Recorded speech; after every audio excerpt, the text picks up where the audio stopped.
Yeah, my diamonds you like rain, I need some shelter. Burning up and I give it a sweater. Baby, I can treat you so much better. Call me up and you know you can get this thing whenever. Hey guys, welcome back to my kitchen.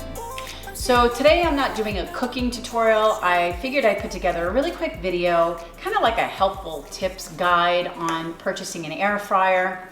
I'm new to air frying myself. I just got my air fryer about 4.5 months ago and I absolutely love it. And so I want to give you guys a couple of key points, a few things to think about before you purchase an air fryer. Where to start? Tip number one, best place, price. Pick a price point, a price range that you feel comfortable with, that works with your budget for a small kitchen appliance like an air fryer. The bulk of air fryers typically range from about $85 to $150. You have a few that you can find that are a little bit cheaper and a few that approach like $180, $200. But the majority of them out there are in that $85 to $150 price range. You do have a few that are higher end. They range several $100s. I don't know, I think maybe you're spending more on the name than anything else. That's all I'm gonna say.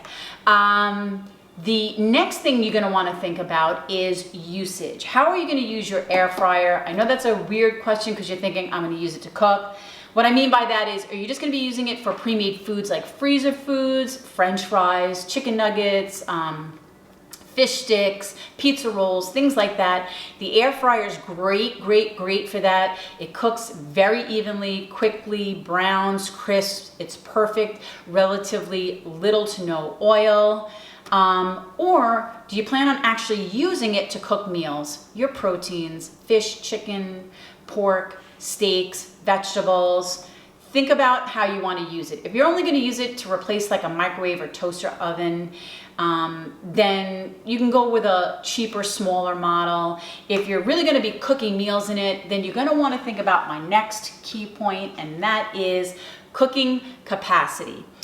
Air fryers kind of measure in a weird measurement. It's measured in quarts, just like a multi-cooker, just like a pressure cooker, but quart measurement is a liquid measurement. Now, I get why they do that with the slow cooker, pressure cooker, multi-cooker. Those types of appliances, you can and will use liquids in those. You don't use liquid in an air fryer, so I don't know why they chose the quart measurement. It could be because a majority of the air fryers out there, like mine, use a pot-like cooking vessel. I guess is what you can call it, basket, pot, vessel. So maybe that's why they use a quart measurement.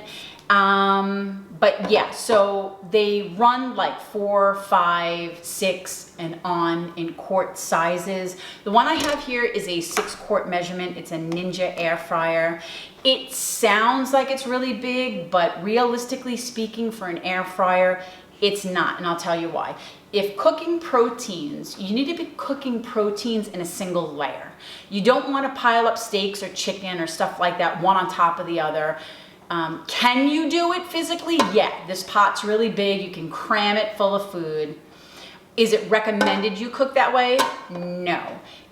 Can you do that and expect an air fryer to cook your proteins evenly, thoroughly, brown it properly? No, that's not gonna happen. Even if you cram it full of steak or chicken or wings, you're going to have to turn it to cook it, and then one half of the steak might be really well done and the other half might be rare or raw or not browned at all.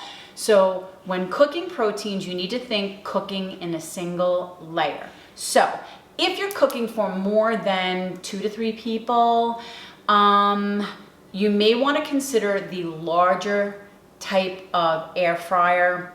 This is a more streamlined one, and a large variety of air fryers are shaped like this and come with a pot like this. The larger ones, or the ones that can cook larger quantities of food, are more like little ovens. They have a door and they actually have racks. Now, the thing with those is there are a few shaped like this that have a door and a rack. It's still it's still too small. You're still gonna have to like cook in batches then. And the ones that are big enough that you can actually cook large amounts of food, they're just that. They're big, they're bulky, and they're heavy, which is fine, because if that's what you're looking for, then great. But if you're looking to store away your air fryer, which brings me to my next point, and that is space/storage. If you're looking to store it away under your counter or on a shelf in a closet, you're not going to want a big, heavy, clunky unit. You're not going to be, taking it out, plugging it in, using it, unplugging it, putting it away. That's not something that you're going to be moving around often. You're going to want to dedicate counter space to something that size. This is what I wanted. I like to put my appliances away. Certain things that I cook, I do have to cook in batches because I just can't pile up proteins like that, but I don't mind cooking in batches. I want my food nice and brown and crisp and cooked all the way through. For example, my wings, if I get a package of wings and I'm making a total of 40 wings, I'll cook 20 and 20. So yeah, I cook in batches. If you don't want to do that, then look at the larger models. But remember, keep space, storage in mind when looking at those units. Another point I want to bring up is, basically it's more like just a bit of advice, and that is stay focused when looking at air fryers. It's very easy to get sucked into that marketing of it slices, it dices, it comes with a rotisserie, a moving basket for french fries, you can cook a roast, you can cook a turkey, you can bake a cake. I'm not cooking a turkey and I'm not baking a cake in my air fryer. I have an oven for that. I'm looking for something that's just quick and a healthy way to cook some chickens, some steaks, a few sausages, some freezer foods when you don't want to kill them in a microwave or take a lifetime to cook in a toaster oven. That's what I want my air fryer for. So stay focused, because you can easily find yourself getting a larger unit, spending a little bit more money, and having more moving parts than you originally planned on. And read reviews. When you narrow it down to a model or two, look at the reviews for those models. I find that basically all air fryers have a decent review as far as how they cook. Where they start to differ is in the construction quality of the units. I have a Ninja air fryer. I love my unit. It works really well. They do have a larger and smaller unit. I chose this size. It's a good entry-level size. If for whatever reason this breaks or just stops working, I would definitely consider getting another Ninja and a larger model. So I hope this helps you to stay focused and think about the things you need to think about when purchasing an air fryer. If you like this video, please give me a thumbs up.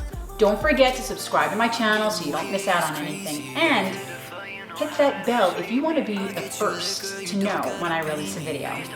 As always, guys, until next